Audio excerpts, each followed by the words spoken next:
So you can go out and you can see the barracks walls. You can see buildings that were built around the barracks walls. The fort itself is actually bigger than what most people think is the fort. When they go up, they're like, oh, look, it's the barracks. That's the fort. Yeah. The fort was actually 7.5 miles radius from the flag post that we have in the center of the fort.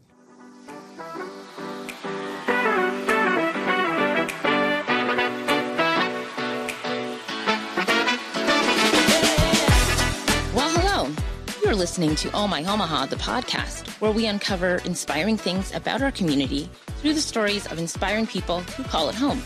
I am Dee Harrell, and this is the creator of Oh My Omaha, the blog, and the blogosphere's friendliest face herself, Kim Reiner. Hi there. Hey, Kim. Hi. How's it going? It's going. How are you? It's good. It's kind of, I was thinking how last week at this time we were talking about how ridiculously cold it was outside. Yeah. And now we're having allergy problems, and feels like maybe spring is coming here. Hopeful. At least that not like another bout of like massive cold would be nice. That'd be nice. Maybe not spring. I'm not buying it. I'm not buying it. I call it like fake spring. Always. Like, always teases us. And yeah. And like some kind of vegetation that I love will end up dying because of the weird fluctuations in the weather. Like a tulip. Tulips one. I've lost so many things to the weird fluctuating temperatures here, but you know, I do love the weather this week. It's been really nice, super productive. Yeah. So so this week I'm working on planning for the blog. So My Omaha turns 12 in March, and so I never did. Like I meant to do something like on the 10th anniversary, and just waited too long to start figuring out what. Yeah. And so 12 seems like a good year to do it. It's a dozen. Getting like some. When this episode airs on Monday, the 3rd, I'll be starting 12 days of giveaways. Love. So it's exciting. That is exciting. So everybody needs to check out. Right. So anywhere on the blog or Facebook, Instagram. Awesome. Links will be shared everywhere. Yeah. That's awesome. I can't believe we're already there. Yeah. It's like I have a tween. Oh my, right? Yeah. Another child. Right? It feels like it's my baby. So. Yeah. I've been, this weather I've been outside a lot. I think the whole week almost. We sold some cookies, some Girl Scout cookies on the driveway because we're like, you know what, it's kind of nice. Just set up a little sign and stuff, and we sold a bunch. Awesome. Just like getting people right after work and, you know, just having it right there. It apparently, it's pretty good. I haven't had like business. A lemonade stand or anything in a long time, and I couldn't believe how many people stopped and like drove by and then walked back or something. Nice. Like it was... Yeah, so try. I haven't even thought about doing that kind of marketing or, you know. You know what's funny is I know your kids are much older, and for some reason I'm thinking like Parker's younger. Like kids stay a certain age. I'm like, oh, Parker's a Girl Scout. Yeah. That's all. I would love that. I'd love to go back there. So anyway, but Parker, you know, speaking of Parker though, it kind of ties into our episode for today, but so I'm Canadian, and we've got a cottage up in Northern Ontario, and since my kids were little, I took them like every summer, and she is the master fisherman of us all. Really? Fisher person. I'm pretty good, but I'm not like, well, I mean, my dad's better, but my daughter can sit there for like, she's like she's got this like innate thing. She's just quiet, so she'll sit there. Yeah. And like, and she feels it out. And like the first fish she caught was like this massive northern pike. It was like 15 pounds, like massive, on a plastic Dora the Explorer fishing rod. I mean, I mean, it goes to show it's not always about the equipment. Mm-hmm. You can just have a stick. You got the know-how, I guess. That's awesome. But I figured that would be a nice little segue into who our guest is today. Yeah, so our guest today is Mike Westover. He's a superintendent at Fort Atkinson State Historical Park, and we're excited to have you on the episode. Yeah, welcome. Well, hello. So I am familiar with the park. It's super close to Omaha, so I brought my kids up there, and I brought my dad up there for day trips, and I think maybe some of our listeners might not be familiar with it. So can you tell everybody it's a little background about it and what goes on there today? Yeah. Fort Atkinson was the first fort they built in the Louisiana area once the Louisiana Purchase was made. And the idea was they were going to build a whole bunch of forts all up and down the Missouri, more or less to protect the fur traders that were coming in and doing their job, getting fur.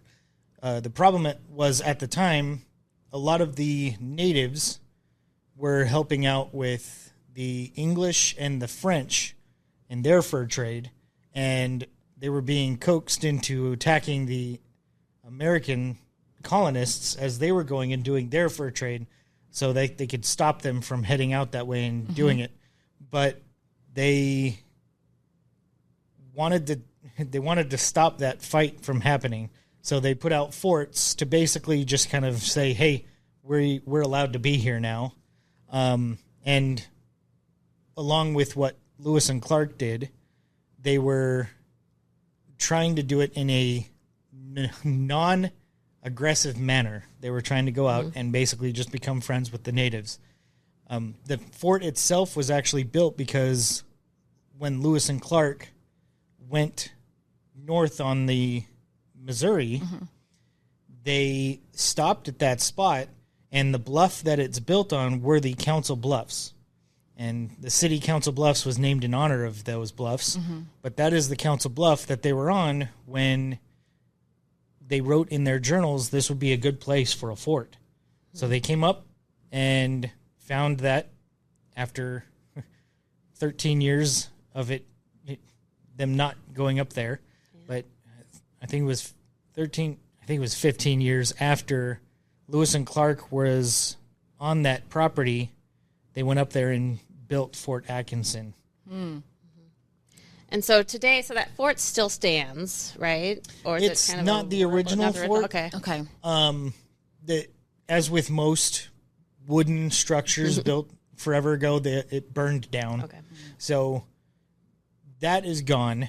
But what they built is actually built on the original foundation, or right on top of the original foundation that the fort was built on. Okay. So you can go out and you can see the barracks walls. You can see buildings that were built around the barracks walls. The fort itself is actually bigger than what most people think is the fort. When they go up, they're like, oh, look, it's the barracks. That's the fort. Yeah. The fort was actually 7.5 miles radius from the flag post that we have in the center of the fort. Oh. So if you go out there and see the flag post, you can know it's 7.5 miles around that was the actual fort. Yes. That is much larger, yes, than just that little area.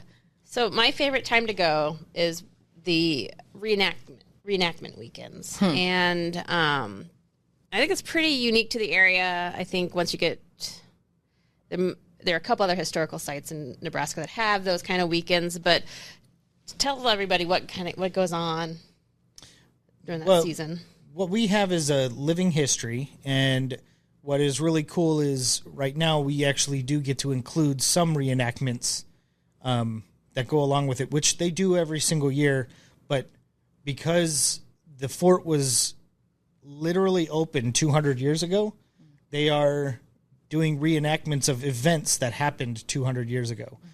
But they try and keep that going every year. So the cool thing about Fort Atkinson is the fact that we are able to have living history all summer long, where other historical parks will tend to have a living history or an event or a reenactment that is basically just one day a year or 2 days a year, something like that.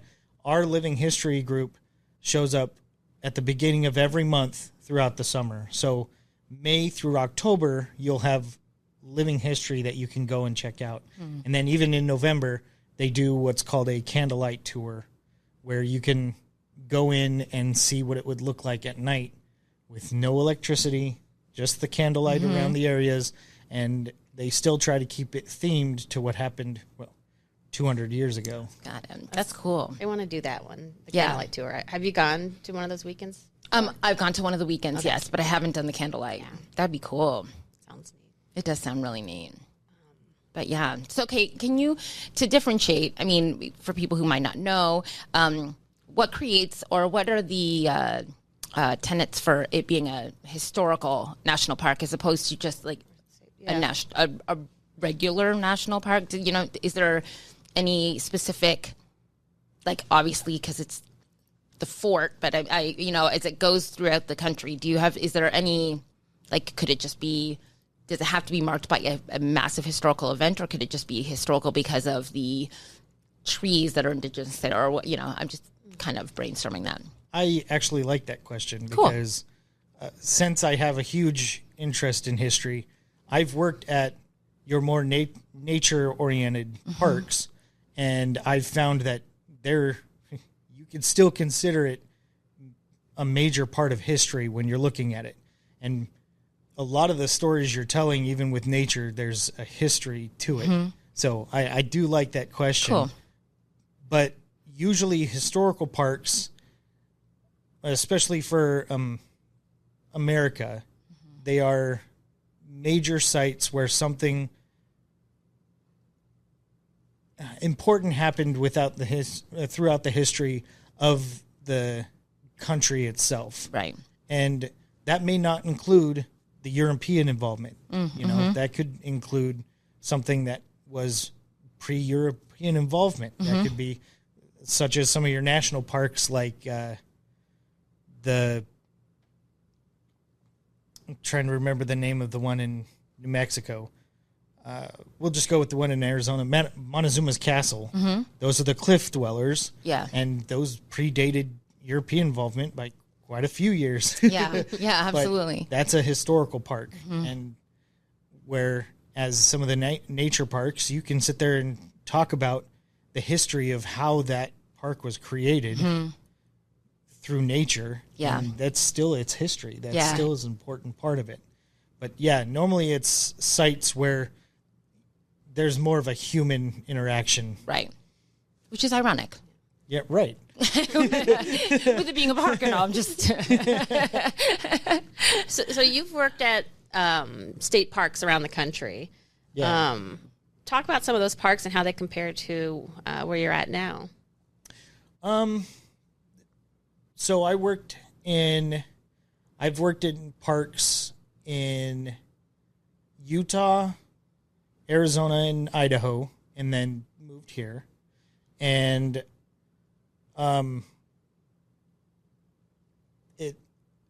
what I find interesting is the difference of the historical interactions in relation to those areas. When you're in the southern states, southwestern states, a lot of your history is quite old, but there's a lot of conflict involved where, okay, I'm going to find a hard way to say this because there's a lot of conflict no matter where you go when you're talking about history. But a lot of the historical sites were created through conflict is kind of what I'm meaning. Where a lot of the other historical sites that I've worked at, the one up in Idaho and the one, the Fort Atkinson itself, those are more geared towards trying to be friends with the natives and with people around them. It's an interesting difference. However, I have found in every site there are ties to almost everything. It is the craziest thing, but it is super fun when you can find the tie from the historical site that I work at here in Nebraska somehow matches the historical site I worked at, which was a Catholic mission up in Idaho. And then I also worked down in Tombstone, well, near Tombstone, and I would help out at Tombstone. And somehow I can find a link to every single one of those historical sites. That's and cool. That was like the most fun that I had my first year was sitting there reading the histories and seeing how they'd link. It's like 6 Degrees of Kevin Bacon or something. Yeah, right. With the parks. Absolutely. So you're quite the history buff. I love history. I wouldn't call myself a buff because, there's a lot of people that know more than me. But I soak in what I can and try and enjoy it. I think the better half of being a historian is actually having the excitement about the history itself rather than not necessarily possessing the knowledge. So at least what I tell there's so much to learn. There's so much. And, one of my majors in my first degree was history. And I was like, I don't want to teach it. What do people do with a history degree? Because I don't want to teach it, but I just love history so much. But I think that's kind of the step to it. It's like you incorporate that kind of historical research and background in whatever it is you do because you like it so much. It's very obvious that you like it so much. And I feel very, I relate very much to that. Does your family share your love of history? Yes. My wife, she loved the fact that she could come out here. If you go to, I'm a member of the Church of Jesus Christ, and if you go to some of the sites they have in Council Bluffs, they have statues with her family actually in there, in some of the sites that they have there. Cool. So the Canesville kind of area? Okay. Exactly. That's exactly it. They have at the Tabernacle, which they had to demolish because of safety issues. That tends to happen sometimes. But they put up a new stand there, and there's a statue of the Allens, which is her family. So. Wow. That is kind of, there's another way to tie in where you've come from and where you are now. Yeah. Yes. And family's kind of the main reason why we're so interested in history, is we can go back through our family. I have a family member named Henry G. Boyle, and he's the one that's connected me to every single historical site that I've worked at. So I even read his journals where he was walking across the river I lived at in Arizona. Oh. We were at the Mexican border living next to the San Pedro, and I was reading his journals, and holy smoke, he's standing where I was standing. Cool. I love that. Wild. Yeah. So you have 3 kids. Yes. And how old are they, if you don't mind me asking? I have a 14-year-old, a 12-year-old, and a 10-year-old. Oh, well, you guys are. I know. Yeah, Both right of along. my kids' ages. Oh my gosh. And they share your love of talk about fishing. And I was reading your bio, and you guys like to do some outdoor stuff. But there's some sports in there, some baseball and. Yes. The sport we're all kind of on is baseball, which is funny because my wife never paid attention to baseball until we were married. And I was, as soon as the Arizona Diamondbacks came around, because my family's all Arizona through and through, we became Diamondback fans. So when I got her into baseball, I was hoping that she would be a Diamondback fan. But the year that our daughter was born, the Giants went to the World Series. And we always did we're going to root National League over American League. Interesting. So Giants, we were going to root for the Giants that year. Okay. Then the year she was pregnant with my son, the Giants went to the World Series again. So we rooted for the Giants. And then the year she was pregnant with our youngest, the Giants went to the World Series again. Hilarious. And so that's now her favorite team. She's a Giants fan. That's amazing. Which drives my family nuts. I bet. Yeah, that's hilarious. See, I'm opposite. Well, I'm from Toronto, so yeah, I can't. I'm a Blue Jay fan, pretty through and through. But I grew up in Vegas area, and we had a feeder team for the Blue Jays for a little while. So yeah. I'm okay with them. Okay, good. Well, whew, it's good. Do you have a team, Kim? I do not. Yeah. No. Yeah. You're like, I- oh, wait, let me I think. try to That's say a maybe, no. but baseball's just not really my thing. Like if I go to a game, it's almost usually press related or something. Yeah. So, That's all good. I know. Yeah. So your kids play baseball? Yeah. My 2 daughters play softball. My Awesome. son has played baseball. This year he wants to try some other stuff. So we'll see what he ends up deciding. He has a couple things, and we're trying to figure out how which one we can do more easily. Yeah. So, Those schedules are insane. Yeah, that's tough. It's a lot of playing baseball. And nieces and nephews that both played traveling teams and Year round. Yeah. wow. It's and crazy schedule. I always think it's funny because it's it's a long game. yeah. Yeah. So that alone, when people are like, oh, yeah, we'll just do back-to-back or doubleheader or whatever. But it's like, it's a long game. Like, regardless if anybody's really exerting a whole lot of energy, like, if it's a blowout or whatnot, but still, it's like, you still have to be participating for, like, 9 full innings. It's a long game. Yeah. Sunflower seeds. That's how I get through it. You're not wrong. You're not wrong. That's awesome. So do you plan like family trips around like those interests you talked about? Like, do you plan like historical site stops or state parks or? Oh yeah. What are some of your favorite? We went to Kansas City a couple times now just to go see historical sites because once again, Church of Jesus Christ, they have a lot of sites just north of Kansas City that there's a lot of historical sites and museums around there. Okay. There was a couple that we didn't go see when we first came over here, so we went down again to go check them out. We want to go to a couple other places. Last year we went to Arkansas, I believe. Bentonville, Arkansas. Oh, I love Bentonville. Yep. And we went and saw Pea Ridge and the battlefield at Pea Ridge.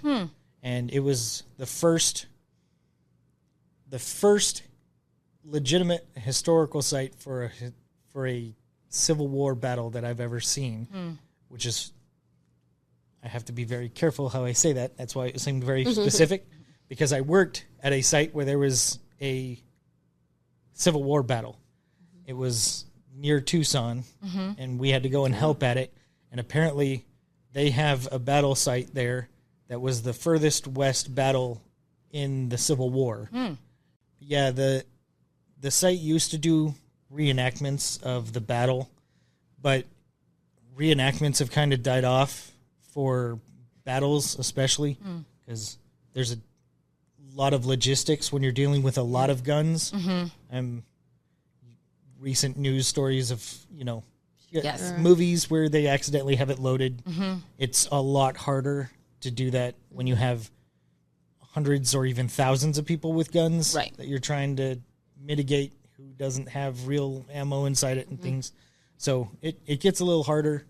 It does. So they don't do it anymore. But we went and saw Pea Ridge and enjoyed that. So this year I have it planned to go with a historian buddy of mine that works with the national parks to go to Gettysburg. So nice. That's kind of our hope for later on this year. Yeah, that's cool. Have you been to Gettysburg? I have not. Yeah, it's great. Yeah, that's awesome. Like, so I do a lot of road trip travel, like that I write about. And I think being based in the Midwest, we don't obviously have easy access to national parks, but I think like state parks kind of get not underrepresented, but they're just not talked about as much as far as like travel goes. And there are amazing state parks all over. Do you have either favorites here in Nebraska or favorite state parks where you're like, if you're ever in that area, it's worth a stop? I recommend, if you're ever going to any state, make sure you're not just looking up the national parks, but type in state parks. Yeah. There's hidden gems that you'd never know. One of the things we learned really quick when I first started working for state parks was when we would start looking at some of these parks, just around the place that we were living, we would go and visit them, and suddenly the people, you'd post something on Facebook, and people who lived in the city their entire lives were like, where is that? Yeah. It's 10 minutes down the road. How did you not know that existed? What? Man, I've never been there. Are you serious? Like, oh my gosh. But yeah, I always recommend checking out the state parks. As far as Nebraska goes, they have some really cool ones. And I love the fact that whenever they need a little extra help, they have us go and help. So I get to go and see the parks kind of on the back side. And that always kind of opens up little secrets. But one of my all-time favorites to go to when we do have to help is Ponca. It's very pretty. Yeah. It's about 2 hours north, but it is absolutely beautiful. The parking or the park itself is more of hills. Yeah, it is. Alongside of the river, and it's just really cool. I mean, you can go and camp, and there's certain spots in there, primitive camping areas, that you can be camping and not know that you're around anything else. That'd be nice. Yeah. Some state parks Yes. are not like that. No, you don't Yeah. have that experience. No. That's nice to know. That is nice. Which is kind of I know it stinks when you have to have the camping where you can see the other campers and stuff like that, but they're also trying to mitigate it so where if you're out enjoying the actual land, you're not going to come across campers all the time. Right. So they kind of have to mitigate and plan how they're going to make it enjoyable for the person visiting. Do you want to see campers while you're hiking, or do you want to be able to camp where you're not seeing anything? So, Yeah. Yeah. Like, so one of the parks that we love, like I always mention it to people, and I think it gets more notice now, but like around, if you're going to Mount Rushmore, Custer State Park, it's just gorgeous. It's like as beautiful, or if not more, than some of like the national parks around there, where it's just like you tell people you have to go. I haven't gone to that one. It's so pretty. Is it? Yeah. And it's not that far. No. It's a good day and a bit. I think that was one of the first eye openers where I'm like, oh, I need to remember state parks. Yeah. Like planning these trips. Like, gosh, what was another great state park? Up in Mackinac Island in Michigan. It is so cool. So have you heard of that island? I have heard of it. Yeah, I've gone Tar-free there. Island. Yeah. And their park is it's a historical park, I believe. And so they have a cannon that you can that they fire every morning. And one of the experiences there that you can do, if you sign up and pay for it, is to help fire the cannon. Oh. And so like when we went, I think Charlotte was maybe 5 and Henry was 7. And so they got to kind of help Like to the load it. Yeah. And like That's I got to cool. like pull the do it. Yeah, that was an amazing Yeah. experience. So Yeah, I do. highly recommend. I'm guilty of it, of forgetting about state parks.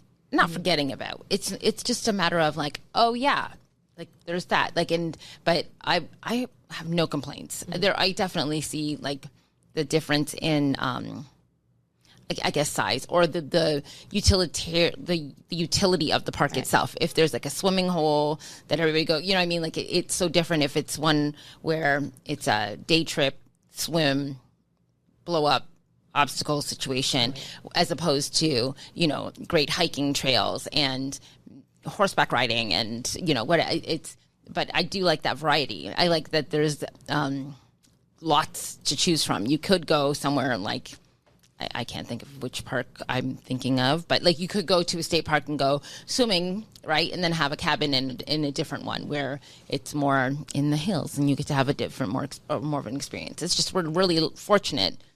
I'm not sure how many state parks there are in Nebraska. It's in the 70s. Is it 70s? Oh, Yeah. wow. I was going to say, that's a lot. Yeah. Do you have a favorite? Do you like?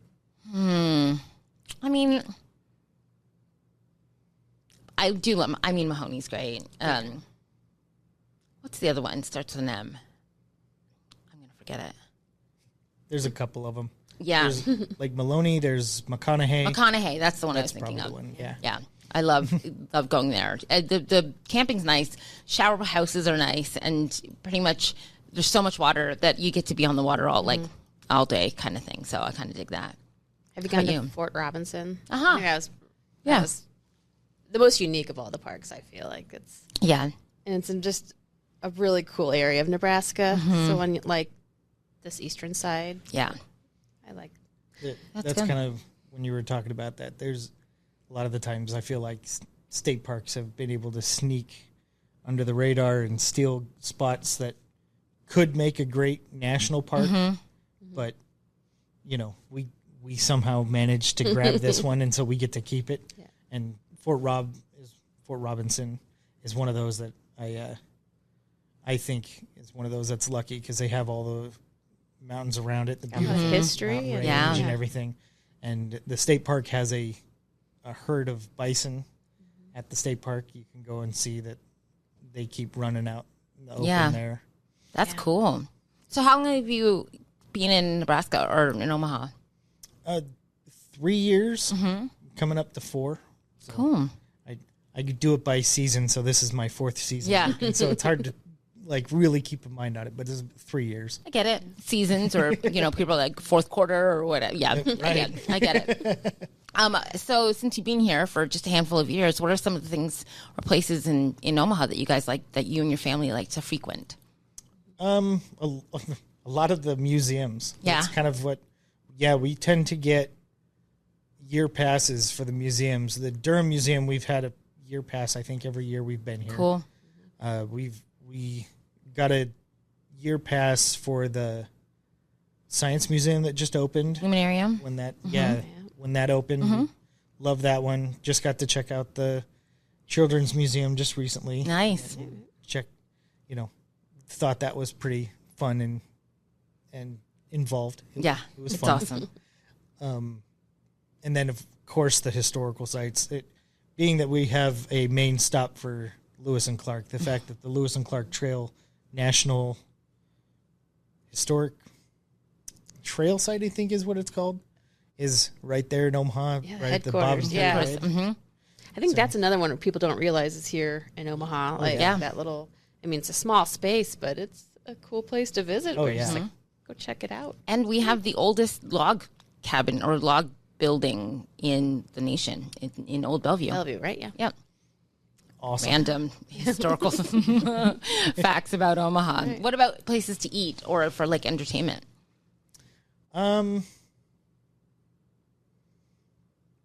We try different places all the time. Yeah. For, our favorite place to eat. We tend to we live in Blair. We like trying to stay close. Yeah. So Right. Our more local stuff for Blair is kind of our favorite places to go. I will say this, when we came out here and tried Runza for the first time, we were like, what? And it was amazing. Now, the funny thing is my wife was raised eating what her family called kraut burgers. Okay. And those are Runzas. Yeah. And so she did this whole research on it. She likes Runzas, but she never liked kraut burgers. Interesting. Not sure what the difference is, but a lot of times, out of towners who've never had a Runza and they try it as an adult, they're like, I don't get the appeal. It's often like you had to grow up liking it, but I know people who have it shipped out of state. Oh yeah, they do. I had no idea they did that. My dad would do that if he could. Yeah. Every time he comes, he's like, "We're going to Runza." You keep talking about Nebraska beef. You want to go and have some, but every time you're here, we're having Runza. Okay, I'm okay with that. That's awesome. I feel like I saw that Runza was going to be in somewhere in Kansas, like outside of Kansas City. Did I see that? Oh, like a location there. Now, I have no credibility on this. There's no. Oh, okay. Please, nobody come after me and say because I honestly I feel like I heard it, but we'll just have to wait and see. But it is quite the Nebraska staple. We have friends who have moved away and mention it. Mm-hmm. But so just so everybody knows, they do deliver. Far. Or to your mailbox. Mm-hmm. Yeah. Right to your mailbox. So we ask all of our guests the same question at the end, and no right or wrong answer. Where do you find inspiration in Omaha? Or around Omaha, I guess, since you're over in Fort Atkinson a lot. Mm-hmm. The best way I find inspiration, there's a couple. I like to go to a lot of the historical sites, but I do find it when I'm kind of releasing myself into nature and go specifically fishing where I can just sit next to some water. Mm-hmm. A lot of the times, I don't even care if I'm going to catch a fish. I just want to go, sit next to the water, listen to the water, listen to the animals, and just enjoy it. Mm-hmm. That's great. I guess we didn't mention this. Do you have any favorite fishing spots that you'd be willing to share with people? Willing to share. That's the key part. I don't mind it at all. Summit. Summit Lake is probably one of my favorite places. We've been trying to find places we really like, but Summit, I'm not familiar with so far my favorite. Okay. Excellent, thank you. Is there anything you want to mention that you didn't talk touch upon? Like anything happening this year at the park or? Yeah, I'm sure well, they deserve it. Our volunteer crew, they're working really hard this year to make sure that we're highlighting some of the things that happened 200 years ago this year. And there's a lot of kind of fairly well-known events that you might not have even thought of. I don't know if they're planning on doing anything with regards to some of these events that happened 200 years ago, but you can definitely show up and ask our living history crew, and they can answer the questions for you. One of the big things that I'm pretty sure they're trying to plan for this year is there was a treaty that was signed in 1825 that they're going to try and reenact this year. So, try and stay informed. You can come and see when they're going to do all that. It was with some of the native tribes, and I think they're getting some of the native tribes to show up. Cool. To help out with that. At least that's the plan and hope. Otherwise, you can come and ask them about it. And if they're not doing the reenactment, come and check it out. They'll let you stand next to the cannons while they're shooting them off. They'll let you watch as they're shooting off the guns. 4th of July is one of the biggest ones because they shoot everything off.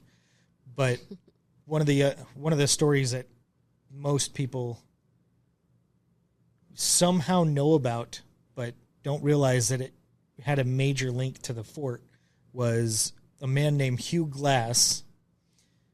Was a fur trapper. He was up north and got attacked by a bear, and he was within a tribe called the Arikara.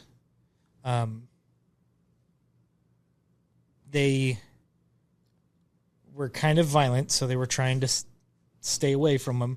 But when Hugh Glass got attacked by the bear, the other two were afraid, so they left and left him for dead. And he got mad because he pulled through and went to go hunt them down. And they've made a whole movie about it. The Revenant is a version of that story with Leonardo DiCaprio. Yep. And in the movie, they go to this fort at the end of it because he's trying to hunt down the guys who just left him for dead. The fort in the movie is not the right fort because it was Fort Atkinson. Oh. And that happened in 1825 that he showed up at the fort. And so if you show up, you can ask some of our living history people to get a little bit more in depth about the true story of Hugh Glass. That's cool. Yeah, I know that one. I like that. Thank you for that tidbit. That's a great way to end this. Thank you so much for your thank time. you. Yeah, you're welcome.